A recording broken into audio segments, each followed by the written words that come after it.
Ad lib, ad lib, ad lib. There we go. So, welcome to tonight's interesting modelling company, the midweek one. What did we describe it as to this week? It is a conversational midweek widdershins. So there you go. Let's all go and look up what widdershins means. It's PG rated, don't worry. And tonight we are joined back by popular demand, from our agent. It's Jen Wright. Hello, Jen. How are you? Hi, I'm good, thank you. How are you? I'm fine, thanks, Jen. A bit melted, actually. Yes. I don't know what it's like in Oxfordshire. Well, it's not safe for work. What I would like to say. Right. Okay. Yeah. It's really warm. You might be able to hear my fan in the background if you can. I'm sorry, but it's staying on because otherwise we'll become very sweaty very quickly. It is. Yeah. I went to Wells today. Wells, not Wales. And so I'm just turning my phone off. It's right, there we go. I went to Wells today, and it was. I went to an exhibition, and the exhibition was in an upstairs room with the windows closed, with the sun coming straight through these bay windows. God. Yeah, it was. It was pretty hot. That's all I can say. But it's always nice to be in Wells, and especially in the market square, which some of you will know was the scene of the climatic shootout in the 2006 film Hot Fuzz. Was it? Yeah, I'll tell you. I'll tell you the story. I got to tell you a story. A few years ago, about 3-4 years ago, I met up with Mr. Manton of this parish and Mr. Pollard of another parish. And we all got stuck in traffic. It was horrendous. We eventually got to Wells about 3 hours later, and we hadn't told Spencer this was where Hot Fuzz was filmed, because he's like a massive Hot Fuzz fan. In fact, he was staying at the Crown Hotel in Wells, and we're walking around, and he's kind of like, this looks all a bit familiar. And then we went into the Crown and we had a drink in the Crown, and he's kind of like looking around, and again he's like, this looks a bit familiar. Then he suddenly clocked on the wall was the stab vest that Simon Pegg wore in Hot Fuzz. And it was just literally like a double take moment of kind of like, and we're like, yes, you are in the pub that was used in Hot Fuzz. You are in the city that was used in Hot Fuzz. And people, if you've never seen Hot Fuzz, it's a classic. I love that film. And then he went all fanboy on you. Why that? Oh, Hot Fuzz. Oh. Yeah, well, it is a very funny film. It is it's a good film. In fact, I like Shaun of the Dead. I think Shaun of the Dead is fantastic. I like Hot Fuzz. World's End, I don't know. What do you think? I'm sure I've seen it, but I'm struggling to remember it, so it can't be that good. Yeah, exactly. It's something to do with aliens and things. Yes, it was, wasn't it? Yeah, it was. Yeah. Anyway, welcome to Film Club, everybody. Welcome to the Cornetto Trilogy Film Club. We will, like I say, Jen's joined us this evening, and Jen is taking part in the Beaufort scale, 72nd scale Airfix Bristol Beaufort focused build with Mr. Manton and Mr. Pollard. So I know Drew started here. I think Spencer's about to start his. You, on the other hand, what's your status, Jen? Almost finished then. Right now, actually, as I speak, I'm fidgeting around with it. Yes, sorry. I've only just started to put the insides together. I've obviously been working on other things, been working on being at work, and just finished this. This is a Tamiya 109. Oh, nice. And I've been desertifying the big Tonka as well. Gradually going down. Oh, so you're doing it in a kind of like a half and half scheme, are you? It's just taking a very long time, so I'm doing it a bit by bit when I get some time. Spend an hour on it, put it all away because my patience wanes. So rather than doing it badly, I'm just doing it a bit at a time. I haven't seen the video, but could you perhaps explain to people why you've painted it in camo, then you're putting the desert pink over the top? Because that's how the real ones were. Right. I didn't know whether you were building it to look like it was being partially painted. No, I put all the camo on because there's lots of chipping.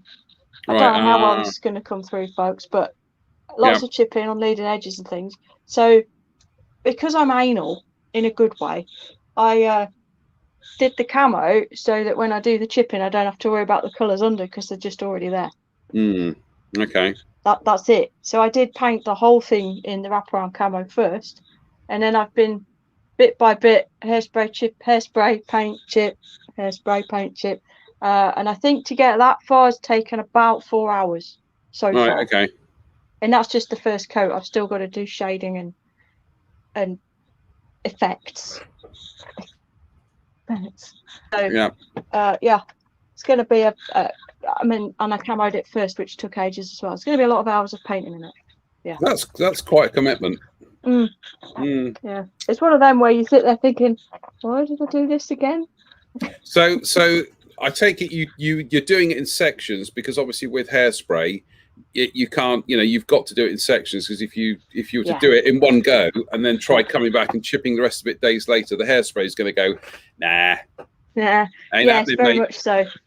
It will come off eventually, but if you do it whilst this is Tamiya acrylic, and if you do it whilst it's not obviously still wet, it's dry, but within say 10 minutes it'll come off fairly easily. The longer you leave it, the harder it gets, and you can use that to your advantage, because if you just want little subtle chips, just leave it a bit longer, so it's really hard to get it off.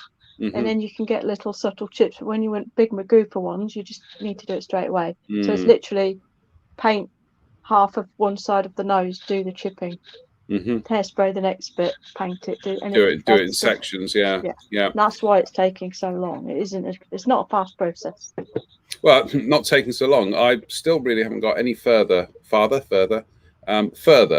is distance. I am your father. Yeah, I am your father. Yeah.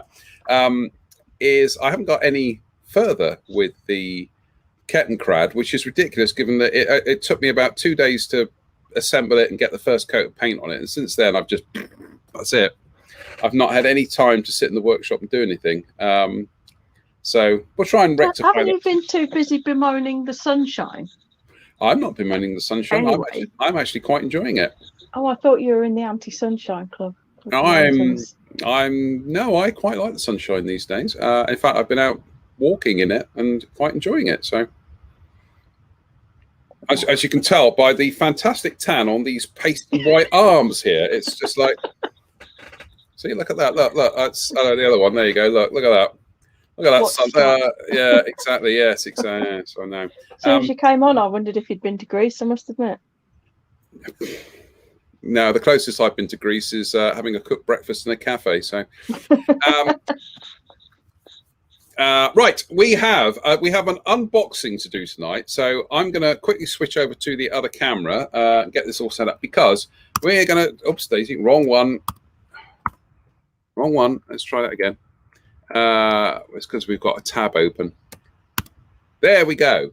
We have got the Italeri 72nd scale C27J Spartan /G222. This is a new boxing of a kit they released about 5 years ago, but you'll probably find out it's about 10 years ago now in my memory.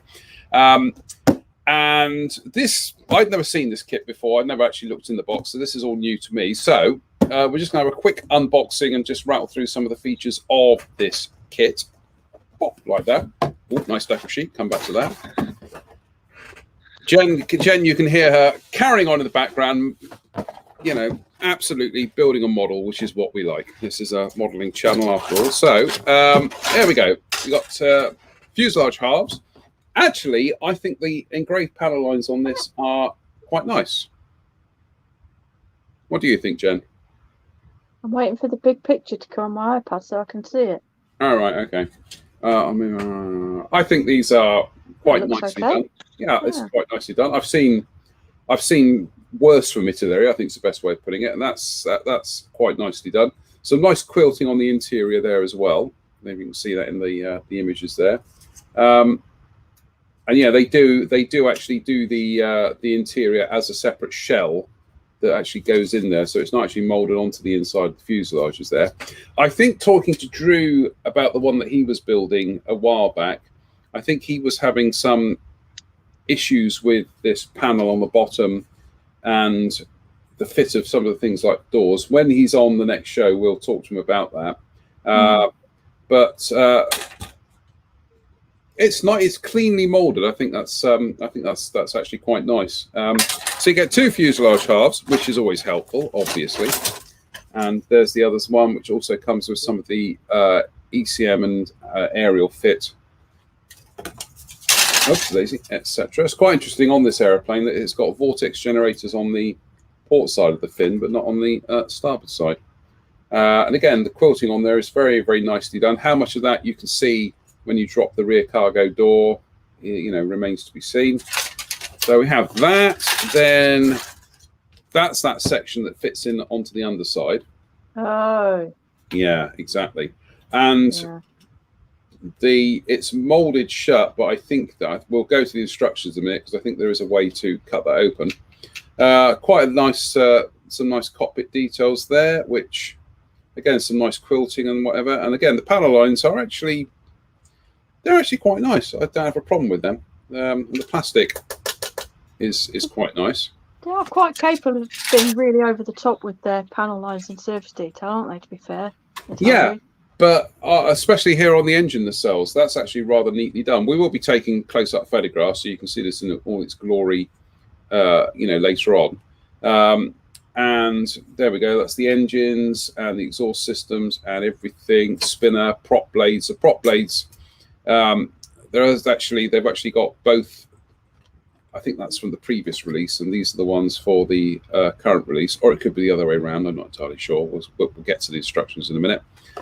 Wheels, undercarriage, etc., etc. And that is a duplicate sprue, so you get 2 of those.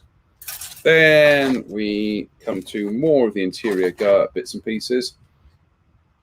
Certainly, when it comes to details like this, when it comes to interior stuff, they do seem to be able to kind of do some really nice molding. In fact, we'll take a close-up picture of the panels here because the detail on these is actually really quite exquisite. It's really nicely done. And I quite like the detail on the floor as well. So there we go. There's that. Then we come to the wings. And yeah, I don't have any complaints with the recessed detail on that. Control surfaces are all separate, which is nice. If I wasn't snowed under with 100 million other projects, I wouldn't mind having a crack at this one myself. But I can't, so there we go. And then we have, I know. Then we have the bag of clear parts, which I'm not going to take out because I don't want to scuff them. But there we go, the clear parts. Into the box you go. Then we come to the meat and potatoes, which is the instructions and the decal sheet. Just take that out of the way a second. So, this is kind of Italy's kind of like 3D style of instructions, which I've not seen that before. Yeah, I'm not a big fan of these, to be honest with you. I do prefer traditional kind of black and white illustrations, but that's just me. But there we see the construction of the interior, all the cockpit stuff and the cabin, and then how it gets sealed up inside. And yes, you can cut the cargo bay doors open so you can pose them and actually get some nice loading ramps there and everything. It isn't the first thing you think when you see that belly insert. Oh yeah, that's going to fit. Yeah, there might be ways of cajoling that. Again, this is one of those things that it's a caveat. Is it's looks good in theory, but you'll have to wait to see how it actually works in practice. Different versions here for the A to C versions, and then we've got the bits and pieces. This is the A to C versions, and then we've got the bits and pieces for the G22 version. So again, yeah, you get both. Just scroll back a bit.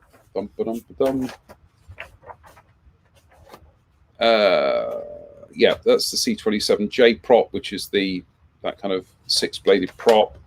And then for the G222, it's the 3-bladed prop. So, control surfaces and things. And then we come to the color schemes, for which it's a more international airplane than I actually realized because I'm so grossly deficient with my knowledge and understanding of this airplane. So there's a rather nice US Air Force one in gray, which is from the 164th Airlift Squadron, 179th Air Wing, Mansfield in Ohio. Then we have a rather subdued low-vis Spanish one of Aeronautica Militaire 46. Then we have, sorry, Italian, not Spanish. Goodness me, man. Then we have an Australian one in a two-tone grey scheme, which is rather nice. Then we have... so some of those are G222s and some of them are C27s. Yeah, yeah. Then we have a rather nice G222 in this kind of retro Italian scheme. Well, it would have been current back then, I suppose, 1992. I like that one. That's the one I'd be doing, actually, were I to be building this, because I just like that. And then we have a another one in another Italian one in just kind of very low visibility grey colours with small roundels. And that's it. And then we have the decal sheet. The decal sheet is awesome. It's absolutely top brass, that is. Look at that. It's huge. I would be very happy to put my name to that, because that's really nicely done. So it's not got a load of duff colours and random typefaces like most Italian sheets then. Yeah, I mean, there are some things on this that I would check, but the fact that they have recognised the differences between some of the stenciling would indicate that they, you know, a modicum of research has been done to get this right. Like I say, you know, there are always things you need to double check, a bit like the Zvezda Hercules, where they got the code numbers slightly wrong in terms of style, but I like that. It's been printed by Cartograph, and it's actually quite glossy. So those will stick down onto a glossy surface rather nicely. So yeah, that's really nice. And obviously Cartograph printing is absolutely top dollar. You get some metallic decals there as well. Yeah, so that is Italeri's. Hello. That is Italeri's. There we go. We're back again. Oh no. Oh, there we go. That's C27. Close up. I know, extreme close up. C27J/G treble 2. Like I said, I've never built one. I know Drew started one, and he kind of he was enthusiastic about it. Then the enthusiasm waned. But we must be able to find somebody out there who'll build one. Jennifer. I knew that was coming. Yeah, I don't know. Maybe. Let's get. I think we've got a lot of current projects we need to get out of the way first of all, haven't we? Yeah, I've got a fair bit going on. Not for you though. I'm up to date with you, aren't I? You're fine. Yeah, you've done the done that little rocket thing. Did you publish finished photographs of that? Yes. I must have missed them. On Facebook. Okay. Yes, I did. And there's a video on YouTube about it as well. Right. Okay. Well, we will. That's a very good point here to actually mention your YouTube channel. You don't have to, really. No, I do. Blimey, they've got. I was just about to link it. What happens? They run one of those annoying YouTube adverts.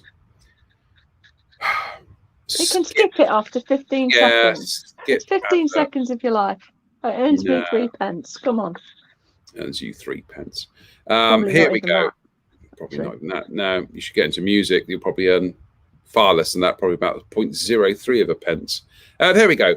For those who would like to go and follow Jen, she is Genesis Models and Design, Modelcraft rather, Genesis Model Designs and Modelcraft on the YouTube.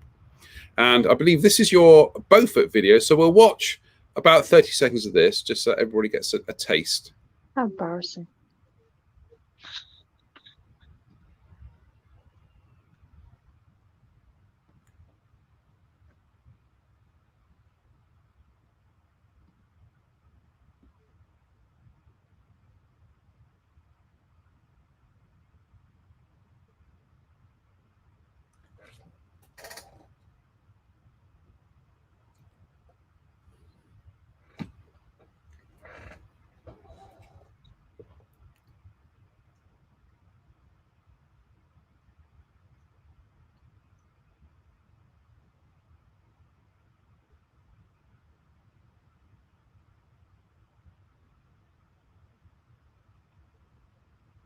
sound coming through, John?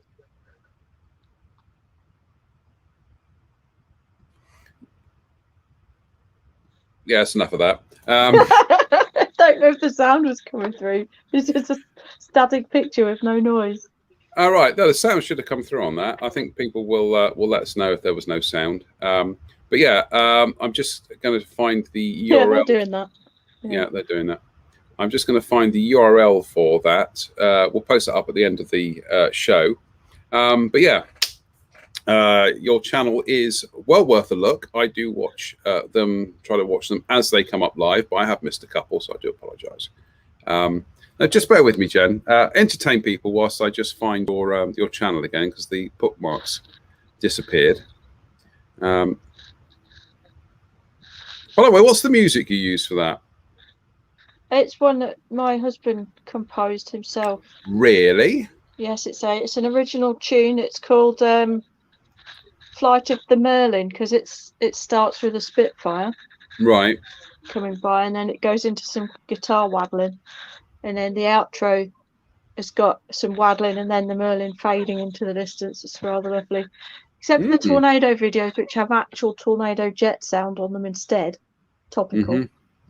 Yeah. Very good. Right, here we go. This is your channel, and it is it's Genesis Designs and Model Craft. I will tell you how to get a custom URL for this as well, because you've got a generic URL at the moment. Okay. But you can get a custom one at some stage. So there's the airliner there gracing the header, and note all of the excellent artwork on my videos, all courtesy of Mr. Mock.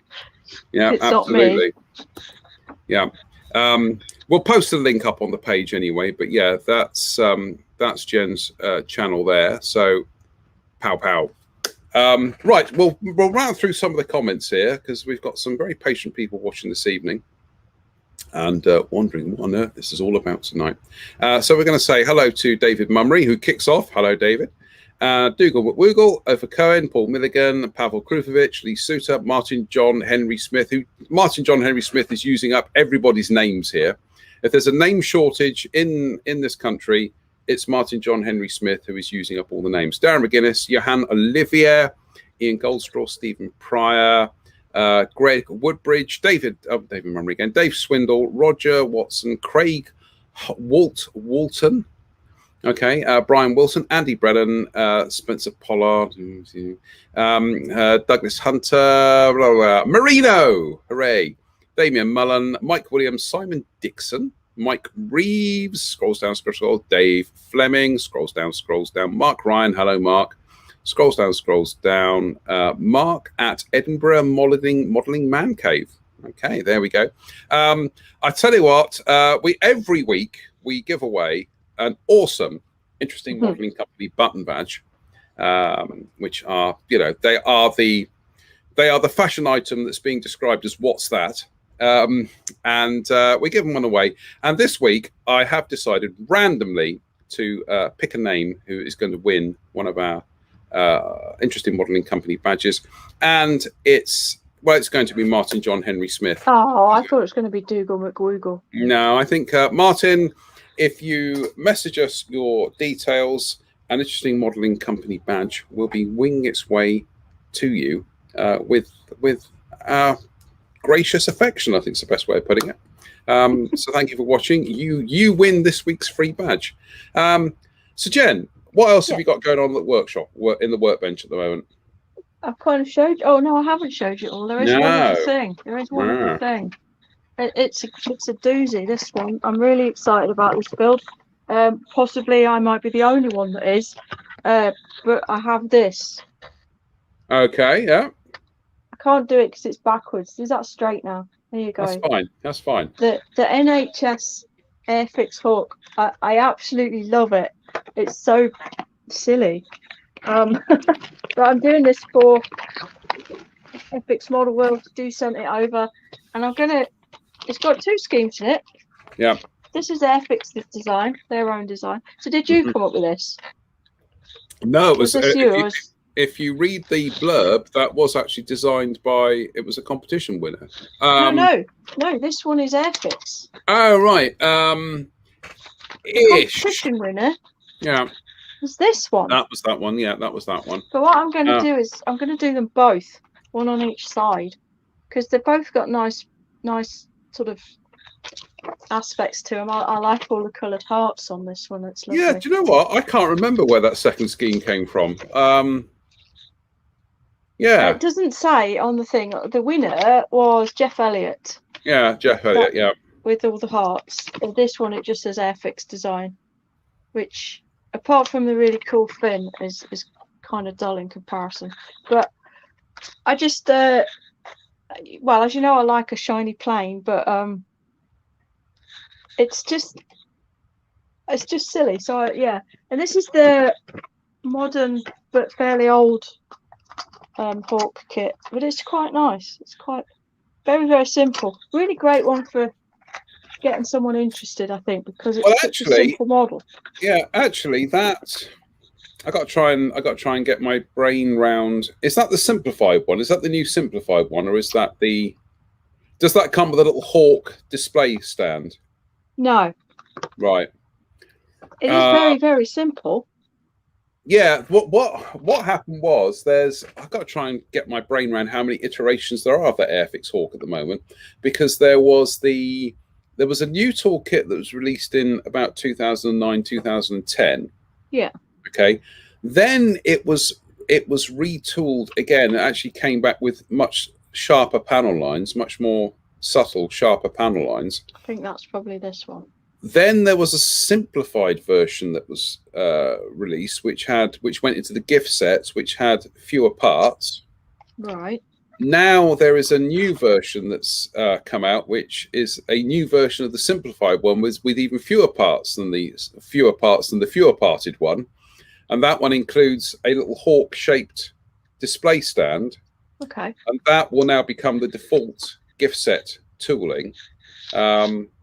So yeah, there is. This one has 59 parts. I would actually suggest that is probably the standard release. Yeah, but it's the second one without the canal-like panel lines that the first one had. Yeah, I remember the first one. Talking of Hawks, I've got somewhere around here. I actually started the Revell Hawk kit when that came out about 2-3 years ago. I didn't get on with that. I don't know why. I've got one under the desk. It's in red plastic, and it's such an off-putter. That is all I'm working on. Tonka, Beaufort, and Hawk. Everything else is kind of off the bench at the minute. So. I think the one thing that did put me off slightly about the Revell Hawk is, in order to mould the training edges on the wings, they put some really massive sprue tabs on the end of them. Yeah. So when you get those ones that are like really like that, right? The wide ones. Yeah, the wide ones, which is yes, I understand why they're there. They're a technical necessity, and yes, you can get rid of them with one of those micro razor saws. But it's you kind of like it's one of those things. You start a model and little things like that get you off on the wrong foot. Yeah. And then after that, you just kind of you fail. It's a bit like doing live comedy. You lose the audience, and then they're not coming back. They're not coming back. You know what I mean? Yeah. Like that Rebel Corsair with the wing joint in a really stupid place. That's a good. This is going to sound like we're having a pop at Revell tonight. We're not, because I love them. But that Revell Corsair, massively over-engineered, because they were trying to get so many versions out of it. And in fact, bear with people, bear with. He's off. Talking of over-engineered Rebel kits, how about this one? Anyone built this that's in chat? Nightmare.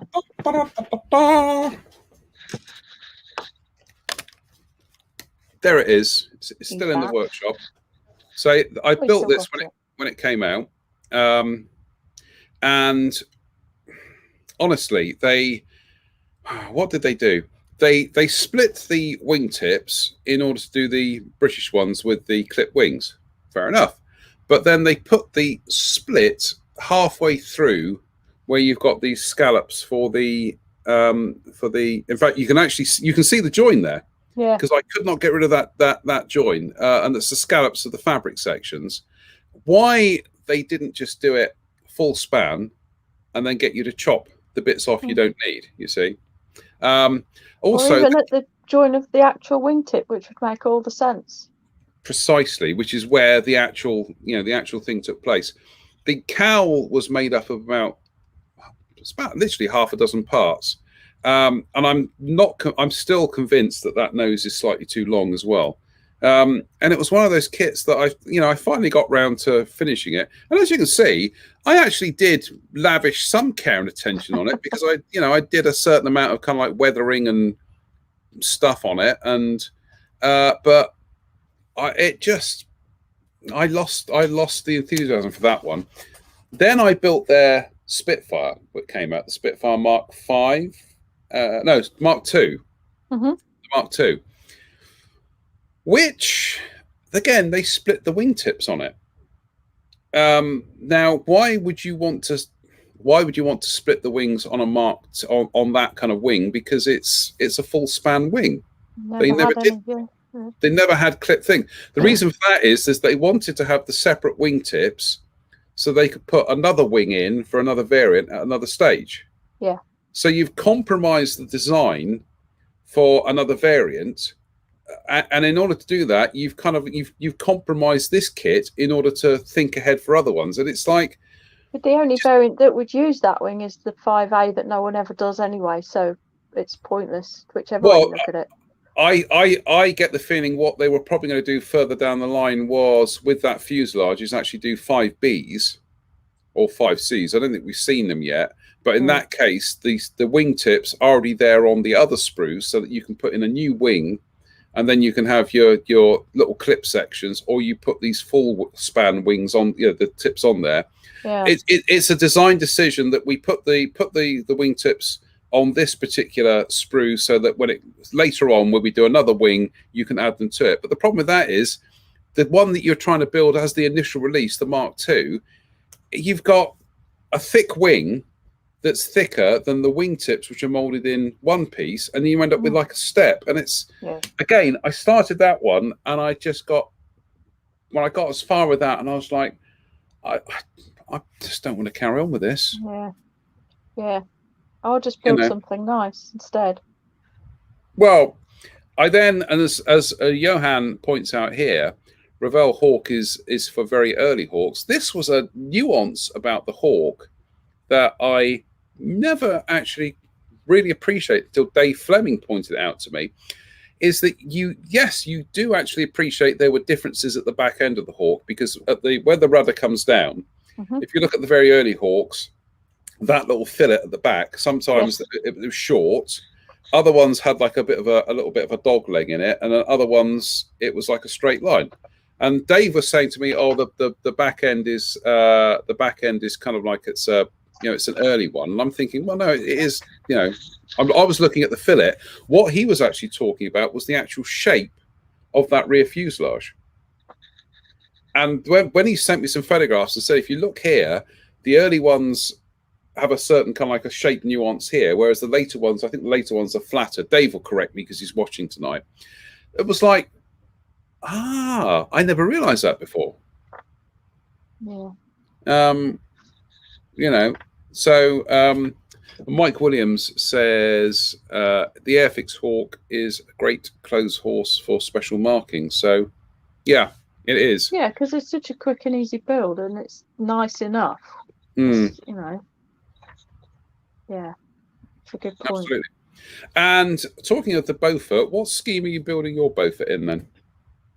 I can't show you because I'm using my phone to do this, but I got some photographs from Rob Monfey. I don't know what is the correct way to say that.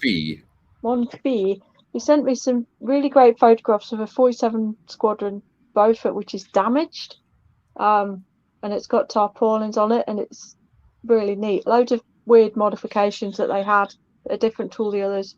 I do need to talk to you about it because I've got no clue what scheme it is. I've got a sneaky feeling it's actually not in desert colours. Okay. And you being the expert and all. I'll talk to you about it. I might do it in desert colours anyway, because I want to. What squadron is it again? We're going to do some live research here. People get to see how I do the research, which is just me going. 47 Squadron. I'll go on Messenger on my iPad and I'll tell you the serial number. Live research in action. This is like David Attenborough for modelers. This is, and here we see the researcher on his MacBook looking for information. Oh, my iPad is red hot again. Oh, here we go. So the aircraft in question is DE108. So Delta Echo 108 is the serial. Oh, I've just found 118. Okay. 47 Squadron Beaufort. What did you say? It was Delta Echo 108. Oh, DH108. A bit like the jet. But Delta Echo, I got Delta H at the moment. Goodness me, man. Oh yeah, okay. Imperial War Museum, operations in Africa. We got it here with a shot up tail and rudder. That's the one. That's the one. All right, we'll bring the image in here. Discuss. Share. What colour scheme is this? Discuss. Yes, obviously, folks. Tonight, if you've got any questions or observations or kind of cooking tips, do share them with us. Ask someone else. There it is. There it is. Oh, allow cookies. There we go. So. Unbiggen. So initially, I thought Rob also sent some other views of the same aircraft, which are from the side, and you can see the nose. And the camouflage, the lower surface demarcation is quite neat, which makes me think maybe it's a factory sort of temperate day fighter scheme on it. But then if you look just by the roundel in that picture you've got, it looks a bit crooked and wonky, so maybe it isn't that neat. I don't know. Yeah, I'm just going to go and have a quick look and see if I can find some other images of this. DE108. No, I can't find any other images here at the moment.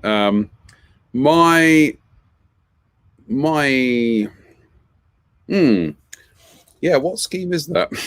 That's a very good question. That's a very good question. I'm just calling it up here again because I've lost the will. No, I've lost the. There we go. Lost the image there. Right, so 47 Squadron. Let's bring that image back in and let's have some. Goodness me! Come on, share screen. It's been a long day, people. I got frazzled in Wells. Cut me some slack. Everything's hot. Everything's hot. Yeah, there we go. So, okay. Yeah, if you look by the letter, I don't even know what letter that is actually. F, maybe. I would I think that's an F. But just by that, the lower surface demarcation looks a bit like it's got a big step in it almost. It doesn't seem to follow neatly. It's got a load of dirt all over it as well, but. Yeah, I can see what you mean because it's round there. There's that color scheme there. But then you've got this going on here. Do you know? All right. And I feel like the contrast between the colors is not as great as it might be if it were dark earth and dark green. But I don't know. I'm guessing. My first thought would be this. Well, you see, I'm just trying to have a think here, which is, I'm not built for that. Careful. Yeah, careful. Know your limits. Is that my first thought would have been that might have arrived in theatre in dark green, dark earth, and what they've done is they've overpainted the dark green with like a mid-stone. Yeah. But the contrast it's not what I'd expect it to be. Certainly some kind of field repainting would explain. Let's see if we can actually. I'm actually going to use image. Yeah, okay, download. We'll download the image and then we can actually bring it up. Right, okay, let's get rid of this. Get rid of that, and then we can actually bring it up as a these are the conversations I have with people like Dave Fleming and Roy and other people to try and kind of like ascertain details of things. So if we actually kind of enlarge that the best we can, yeah. So that big streak of filth is actually the demarc is there. It's the filth covering it up. Look. Yeah, you can see that there. But so is that? Yeah, that actually. Once you take this into Photoshop and start playing around with levels and curves and things, sometimes it will actually show things up, because that you can see there is a line there now. Mm-hmm. You see that there? So that looks to me like that's kind of like grime and grubby and whatever. And you can see there is the demarcation there. Yeah. So my instinct would be that it's dark green. Dark earth mid stone. Yeah. But are those undersides slightly too light for azure blue? Probably. Let's have a look. There's nobody's. That's here we a go. really good quality image. I need to do the same thing. Right. I'll show you a trick here. Right. John's top tips, everyone. Yeah, this is a top tip, but obviously this isn't for public consumption, so don't share this with anybody. This is just between you and me, right? I have noticed sometimes in the Imperial War Museum things, we'll just go back again.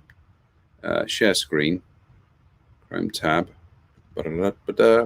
Is sometimes you download the image from the IWM and it's really not kind of like fantastic quality because of the limits to the downloads. Mm-hmm. So you can see there where I've kind of like zoomed in. Oops, Daisy. Oh lordy, no, it's gone a bit mad now. I have to get rid of that. Sorry, it suddenly zoomed of its own accord. Let's try that again. Oh, for goodness sake, this tab has gone absolutely mad, and it won't. Oh. Would you believe it? Try it again. One more time, people. There's nothing like professionalism, and trust me, this is not professional. Oh, that's really annoying because I can't actually get it back on screen now because it's reset. There we go. Right. Okay. Guess what? I've lost sound again, John. Sorry, but I can't hear you. Can't hear me. Were you messing around with your headphones then? All right. I'll boot you out and you come back in. So we'll just we'll say goodbye to Jen for a moment because Jen's had to go away and fix her internet. So what you can do is let's just share that screen again. Share screen. Chrome tab. Right. What happens sometimes is that you download the image from places like IWM, but it's really not fantastic quality. There is a little cheat that you can do, which is you use the zoom facility. So if I'm trying to get a bit more information on, kind of like this here, but I need it in a better resolution, is use that kind of zoom facility and then do a screen grab, and you end up with much higher resolution. You're not going to get the whole image, but if it's specific details that you're looking for, you end up with a higher resolution image. You're not infringing anybody's intellectual property rights, so don't worry about it. But I've used that trick for when I've needed to get a photograph and there is a stencil, and I'm looking at it and I'm thinking, what does that stencil say? And you download the image and you can't get the resolution on that download. But when you're zooming in into it on the actual page, and you can't download that resolution of zoom, but if you zoom into it on the actual web page itself, and then you can see it, and then just do a screen grab, and then just kind of go in there and click it, and tidy it up yourself. So there are little ways of getting around these things sometimes. Simon Dixon says check messages with another side shot on. Okay, bear with while we're waiting for Jen to sort her audio out. We're gonna have to switch accounts. So see one in Messenger. Might have to put that up after the show, unfortunately, Simon. But Simon has said check messages, another shot side on. But yeah, and Dave Fleming, here we go. Dave Fleming says, depends on film and filter, which is true. So there we go. I think Jen's back. Add to stream. Can you hear me, Jen? Yeah. There we go. There we go. My phone's having an absolute fit. It's got really hot and battery's fading fast. So I don't know how long I've got. Well, I think we've only got 10 minutes of this peculiarity tonight. So we'll end it. Yeah, we'll end it on exactly on the half hour because it is just monstrously warm out there. I'm so looking forward to another sleepless night tonight. It's well over 30 degrees in my bedroom the last couple of nights. It's nasty. It is. I mean, I've got some, got windows. I would open the windows and let the fresh air in. But unfortunately, El Stupido would be straight out of that window, walking across the, the cat. Yeah. So I have to suffer for that feline interloper. Right, share. Bear with. Right, share screen. Window. Dave says depends on the film type. Well, we know that is an orthochromatic film because the roundel is relatively normal looking. So, and as I say, yes, you can see that is just a great big kind of lump of gunk there. So, Dave Fleming says search Beaufort. But search Beaufort on Malta in IEM for a color image of 39 Squadron Sun aircraft. Now I think I know the one he means. I think it's a classic, might be an Alfred Price photograph. So bear with. Isn't this exciting? Look, this is honestly a fabulous treat, isn't it? Yes, it is to see research being done live. Obviously, not as some kind of pathetic program filler. Is it? It's AMS in action, everyone. It is. Honestly, it is, because you know me. Once I need to find out a bit of information, I am just, I will not let go. I still think that undersurface demarcation looks a bit loose to be a full factory scheme.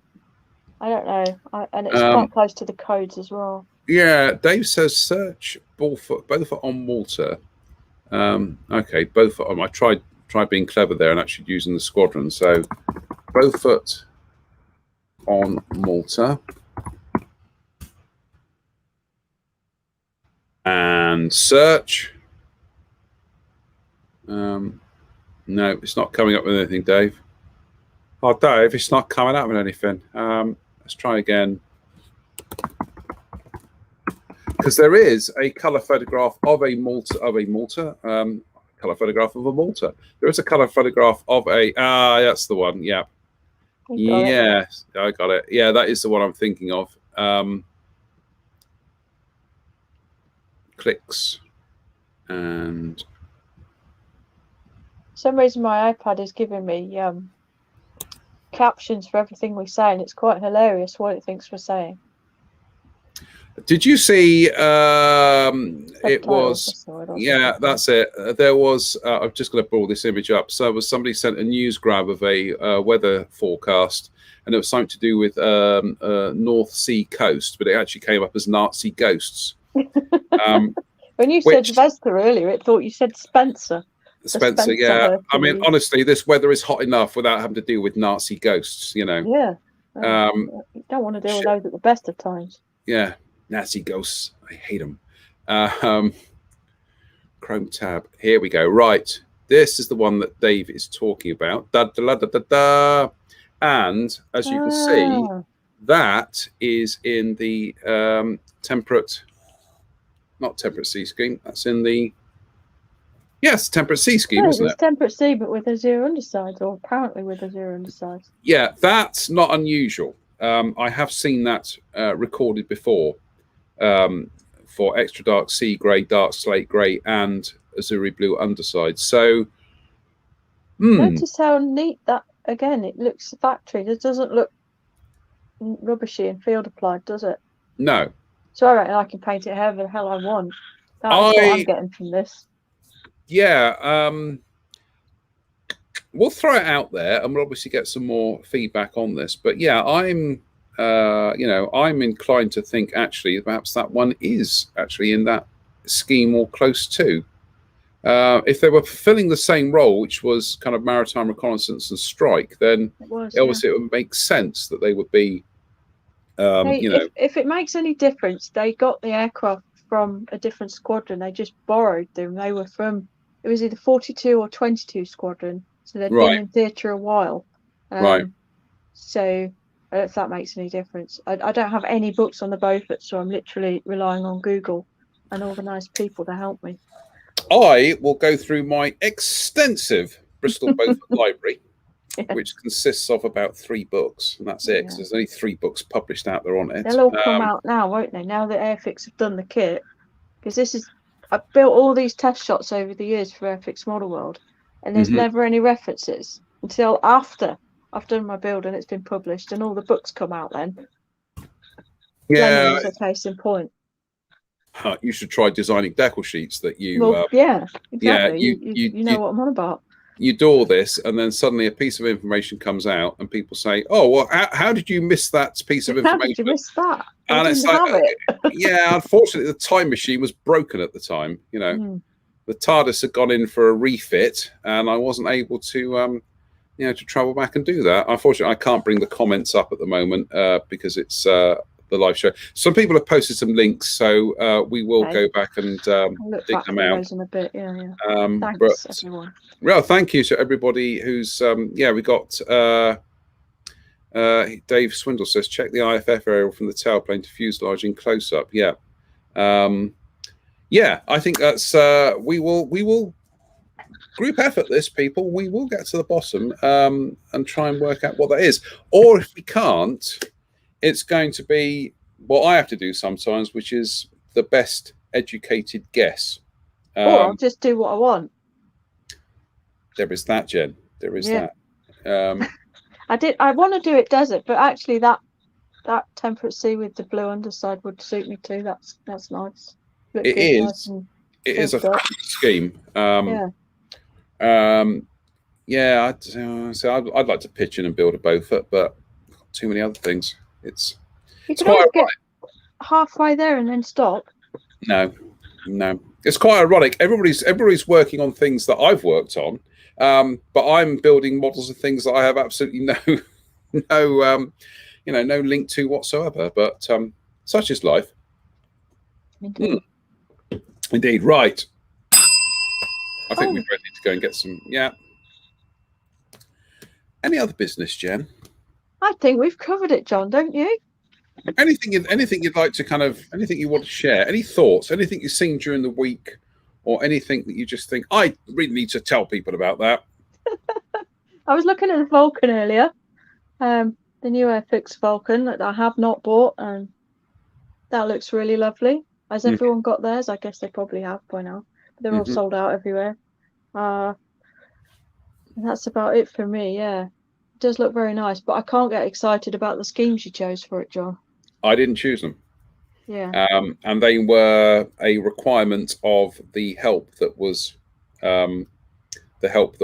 assisted in the production of it. So it's at the end of the day, people are going to have to buy the kit if they go out and buy other people's decals. So true. So unfortunately, that just, I say unfortunately.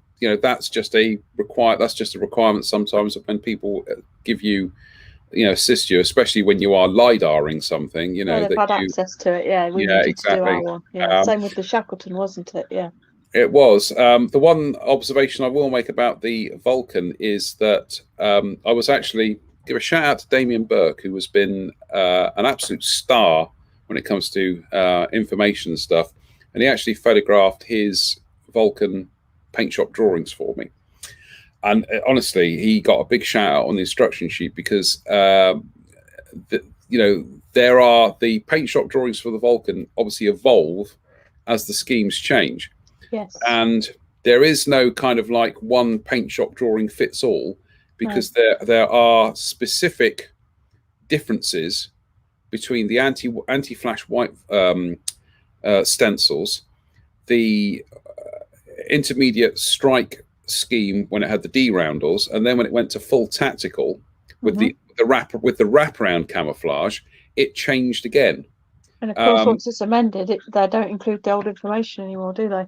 No. So when you've got snapshots of it across 3 kind of iterations of the schemes, it's not just the colors that change, because I noticed this on the anti-flash schemes. Is in some instances the stencils were in the pale blue. In other instances, they later specified they had to be in full proper roundel blue. So you actually have to go back and look at the photographs and start determining what's going on, which isn't helped when you suddenly come across the fact that some aeroplanes actually had major stencils in full roundel blue and minor ones the smaller ones in roundel blue and the larger ones in the pastel blue, as they called it. So they weren't following the paint shop drawings, you see. But it's not the colors that change, it's the actual wording. And in some instances, there are instructions which are given as words. Then later down the line, because they've adopted NATO standard, they're replaced with symbols. Yes. So you'll notice on like, you see this on Hawker Hunters, is up to a point, there will be lettering that says no sling. After a certain date, there will be that little sign, slinging question mark. So well, bear in mind as well that the paint shops weren't issued with a set of decals. They did it themselves. They do it themselves. They have the same type of cutters that you guys have to make your masks, and that's what they do. They make masks out of vinyl. So it is all a little bit interpretive. It's not going to be 100% standard all of the time. Yeah, I could fill an entire show on kind of like, here is a paint shop drawing and here is the aeroplane that I photographed. Spot the differences, because they are. It's just here's like the rules on fin flash. Look at this one. It's even things like exactly. It's even things like the drawing will specify you have to put this exactly in this location, and somebody's just gone, close enough. That's it. Ladder's not quite long enough. It'll have to go here. Yes, exactly. Yeah. So anyway, look, we started off in one direction. We've all learned a bit about research and color schemes tonight, isn't that? It's value for money, and some of you get a free badge as well. I don't know, just too good. We are too good. Right. So on that note, we will depart, because we really are starting to melt here a bit. We're British. We're not built for this weather. Samsung's down to 9% as well. So right. On that note, I'd like to say thank you to Jen for filling in tonight. Well, not filling in. You are always welcome as a presence on this show. So we will bring you back. Not just because Drew's doing something. We will bring you back on your own merits. I do want to big you up a bit here. I'm flattered. That went well, didn't it? Yeah. They're on the control room. They're going, end it now. Stop. No, thank you. It's always a pleasure. Somebody's showing me a shovel here, just saying, dig yourself deeper. It's like, okay. No, honestly, Jen, you're always welcome. We are going to try and get Mike Reeves back on the show very soon. I'm going to try and get Chris Buchholz back on as well, because Chris is hilarious. Oh, he was great. Yes, I watched that. Yes. Chris is a bit like me. He has a really demented sense of humor. So, we'll try and get Chris on as well. But and we'll try and get some more other people on as well. We do like to mix it up a bit. Ivan, if you're watching, we'll get you on at some stage. That'll be good. So, on that note, it just remains for me to say thank you for watching. Do appreciate it. We will be back on Sunday. We might actually do the new show on Sunday, on the basis that if the modeling world does actually do something new in the next few days, we'll try and shoehorn it on Sunday. If it's another week of nothing, then we'll do Wednesday. We'll do the new show on Wednesday. So apart from that, and we might do a pop-up live as well, who knows. So on that note, stay safe, stay out of trouble, and we'll see you all again very, very soon. So thanks for watching. Bye. Bye-bye.